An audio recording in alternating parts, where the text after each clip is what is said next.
Part 1. Building the Foundation to Learn English. Hello, everyone, and welcome to this special lesson. Today, I want to talk to you about something that has the power to change your life: learning English.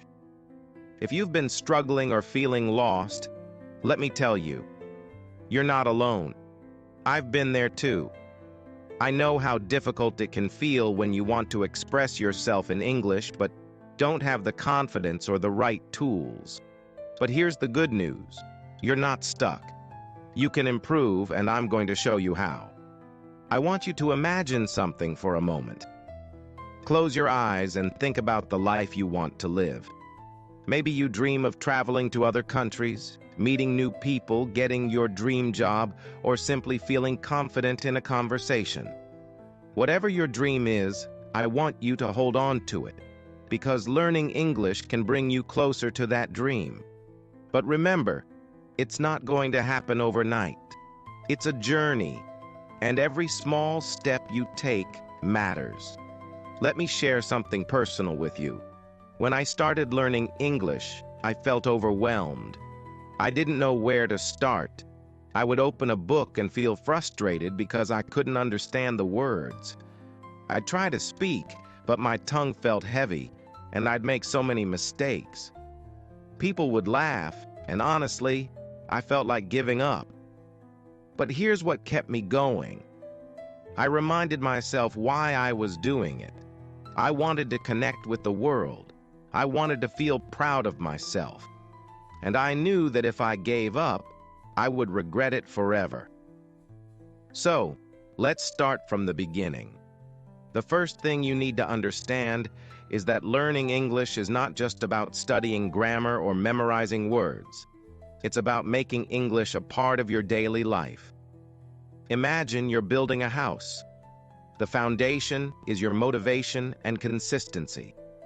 Without these, the house will fall. Now, you might ask, how do I stay motivated? The answer is simple but powerful. You need to have a clear reason why you want to learn English. Maybe it's for your career, your family, your dreams, or simply because you love the language. Write this reason down and remind yourself of it every day. Whenever you feel like giving up, look at that piece of paper and say, "This is why I'm doing it." Once you've built your foundation, the next step is to immerse yourself in English as much as possible. You don't need to go to an English-speaking country to do this. You can create an English environment right where you are. Start by listening to English every day. Listen to the sounds, the rhythm, and the way words connect. It doesn't matter if you understand everything at first. The goal is to train your ears. You can start with something simple, like kids' shows or easy podcasts. If you enjoy music, listen to English songs and try to sing along. When I was learning, I would watch my favorite movies with subtitles. At first, I'd read the subtitles in my language, but over time, I switched to English subtitles. This helped me connect the words I heard with their meaning. Eventually, I stopped using subtitles altogether. It felt like magic when I realized I could understand without translating in my head. But listening is just one part of the process. You also need to speak. I know this can feel scary, especially if you're worried about making mistakes. But let me tell you a secret. Mistakes are your best friends. They're not something to be ashamed of. They're proof that you're learning. When you make a mistake, you learn what to do differently next time. So don't be afraid to speak, even if it's just to yourself. Talk about your day, describe what you see, or practice conversations in your head. I remember one day when I decided to speak English to myself while cooking. I was chopping vegetables and saying things like, "I am cutting tomatoes. Now I'm adding salt." It felt silly at first, but over time it became natural. The more I spoke, the more confident I became. Another thing that really helped me was keeping a journal in English. Every night, I'd write about my day, what I did, how I felt, and what I learned. At first, my sentences were very simple, like, I went to the market, I bought apples. But as I learned more, my sentences became longer and more detailed. Writing helped me organize my thoughts and practice using new words. Speaking of words, let's talk about vocabulary. A lot of people think they need to learn thousands of words to speak English, but that's not true. You only need a few hundred words to start having conversations. Focus on the words you use every day, like eat, go, happy, and work. Don't just memorize these words. Use them, make sentences, ask questions, and play with the language. Learning English is also about mindset. There will be days when you feel stuck or frustrated. On those days, remind yourself that progress takes time. Think of a baby learning to walk. They fall many times before they take their first step, but they never stop. Part 2. Reading and thinking in English. When I began learning English, I realized something important. Reading was the key to expanding my world. It was like opening a door to endless knowledge. But here's the thing. I didn't start with big, complicated books. I began with simple things like children's stories and short articles.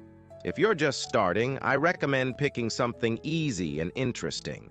It could be a short story, a news article, or even an English recipe if you enjoy cooking. The most important thing is to choose something you enjoy, because when you like what you're reading, you'll stay motivated. When you're reading, don't rush. Take your time to understand the sentences. If you come across a word you don't know, don't stop and translate it right away. Try to guess its meaning from the sentence. For example, if you read, "The cat jumped over the wall," and you don't know the word jumped, you can guess it means some kind of movement. This guessing game will train your brain to think in English instead of relying on your native language. But what if you still don't understand? That's okay. Write the word down and look it up later. And here's a tip. Don't just learn the meaning. Learn how to use the word. Make sentences with it. Say it out loud and try to use it in your daily life. The more you use it, the more it will stick in your memory. Now, let's talk about how reading helps you think in English. When you read in English, you're not just learning new words. You're learning how sentences are formed, how ideas are expressed, and how people communicate in the language. Over time, this will naturally train your brain to think in English. But thinking in English doesn't happen overnight. It's like planting a seed. You need to water it every day by surrounding yourself with English. Here's something that worked for me. I started narrating my daily life in English. For example, when I was brushing my teeth, I'd think, "I'm brushing my teeth. The toothpaste is minty." When I was walking to the market, I'd think, "The sun is shining.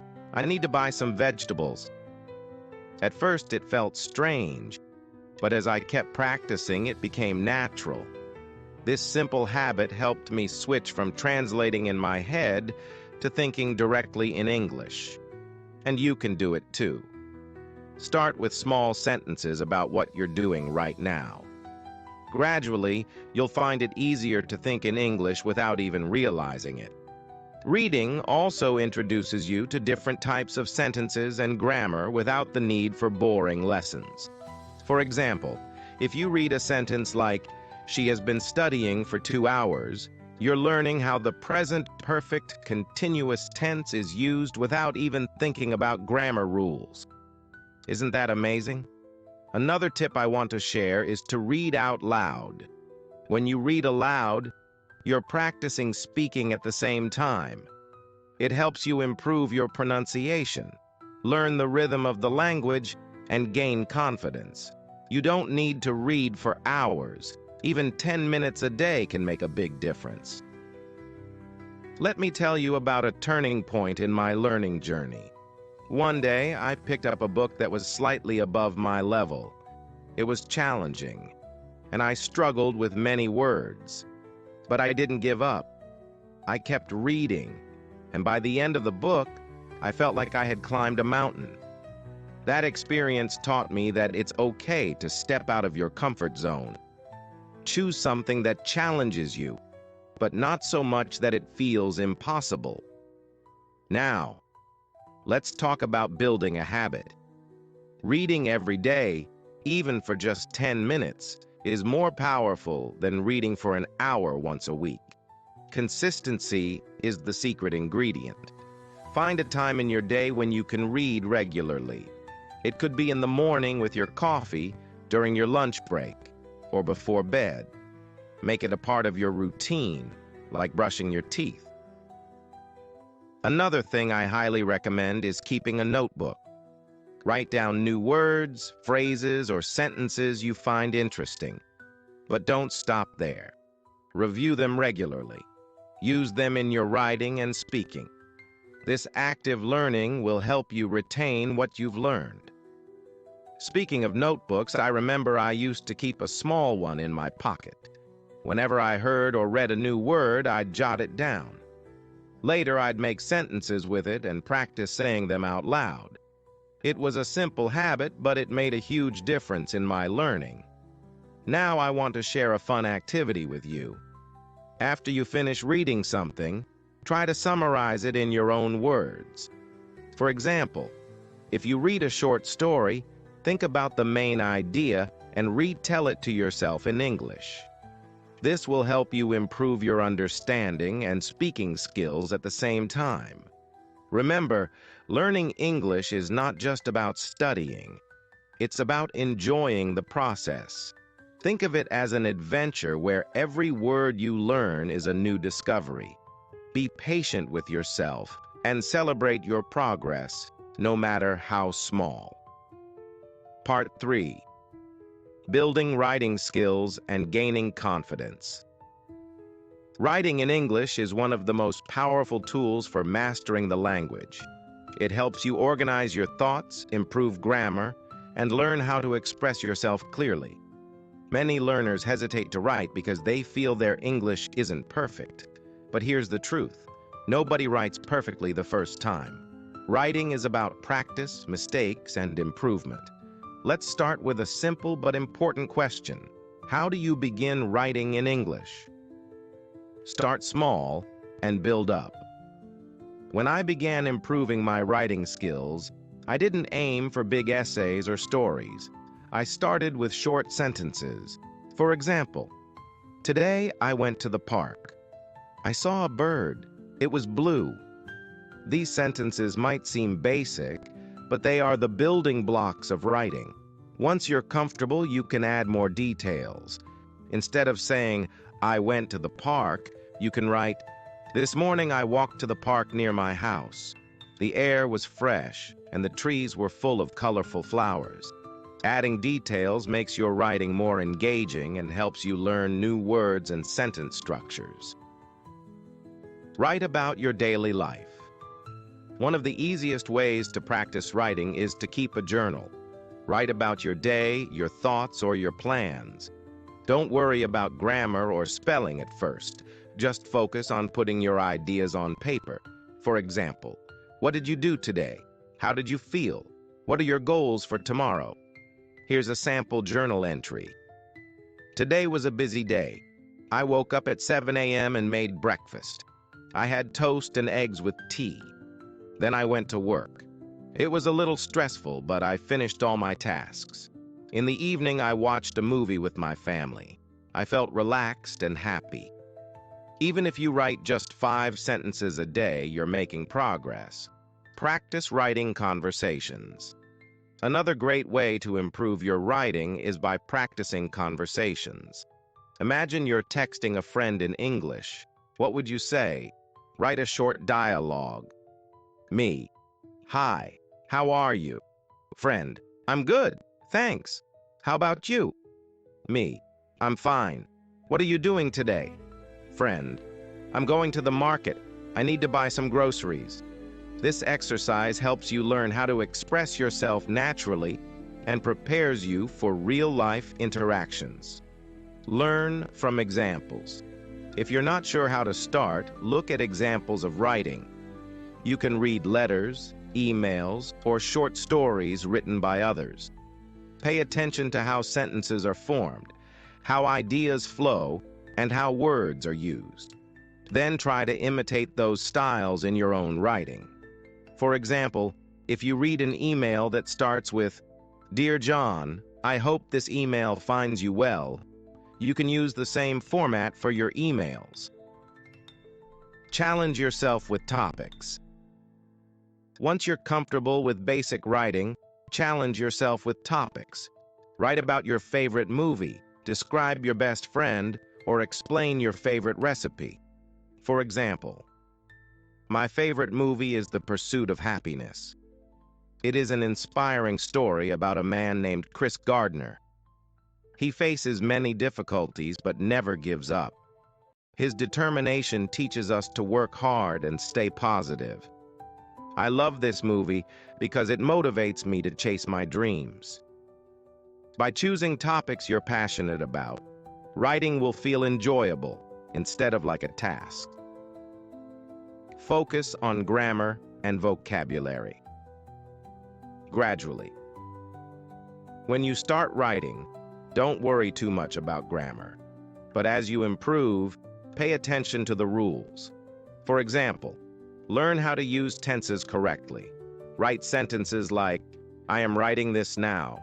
"Yesterday, I wrote an email." And "tomorrow, I will write a letter." Expand your vocabulary.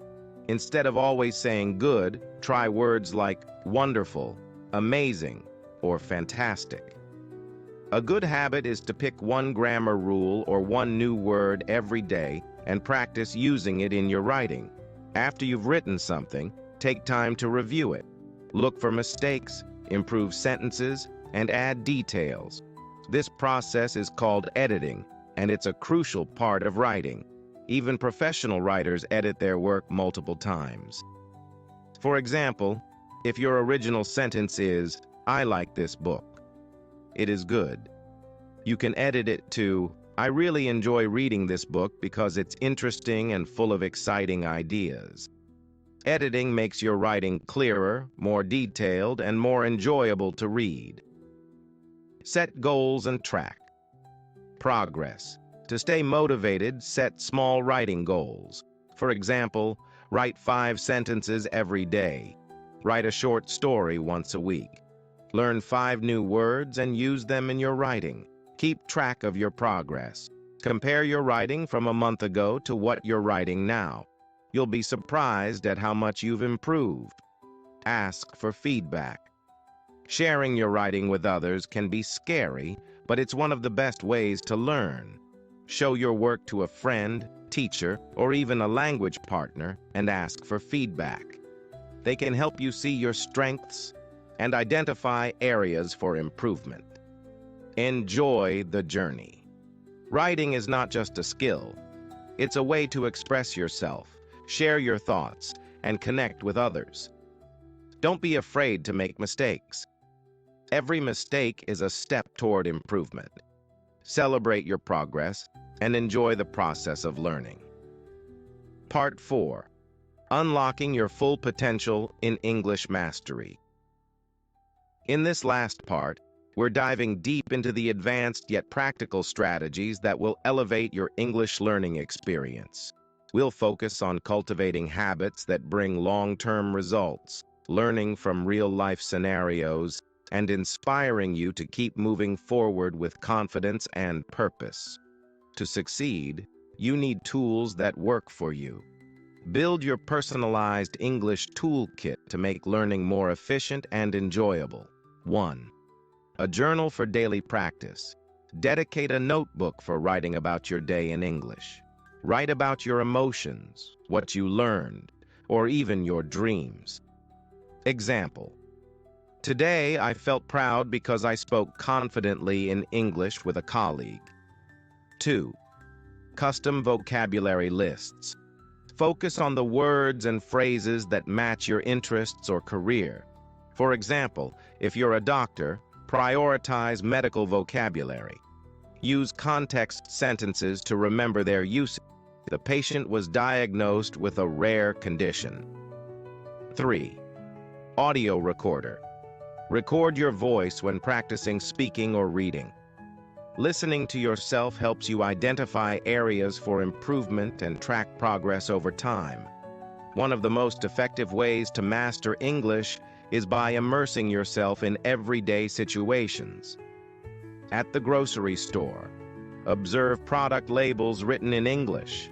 Practice sentences like, "Where can I find the dairy section?"